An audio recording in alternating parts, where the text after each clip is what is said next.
Ecclésiaste. Chapitre 6. Il est un mal que j'ai vu sous le soleil, et qui est fréquent parmi les hommes. Il y a tel homme à qui Dieu a donné des richesses, des biens et de la gloire, et qui ne manque pour son âme de rien de ce qu'il désire, mais que Dieu ne laisse pas maître d'en jouir, car c'est un étranger qui en jouira. C'est là une vanité et un mal grave.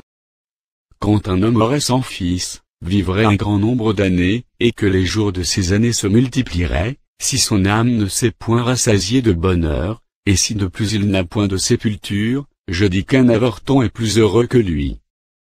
Car il est venu en vain, il s'en va dans les ténèbres, et son nom reste couvert de ténèbres. Il n'a point vu, il n'a point connu le soleil, il a plus de repos que cet homme. Et quand celui-ci vivrait 2 fois 1000 ans, sans jouir du bonheur, tout ne va-t-il pas dans un même lieu? Tout le travail de l'homme est pour sa bouche, et cependant ses désirs ne sont jamais satisfaits.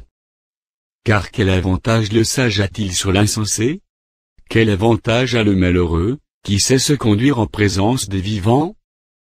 Ce que les yeux voient est préférable à l'agitation des désirs, c'est encore là une vanité et la poursuite du vent.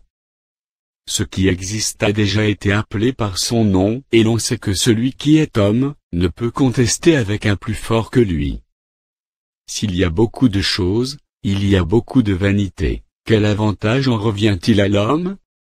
Car qui sait ce qui est bon pour l'homme dans la vie, pendant le nombre des jours de sa vie de vanité, qu'il passe comme une ombre? Et qui peut dire à l'homme ce qui sera, après lui sous le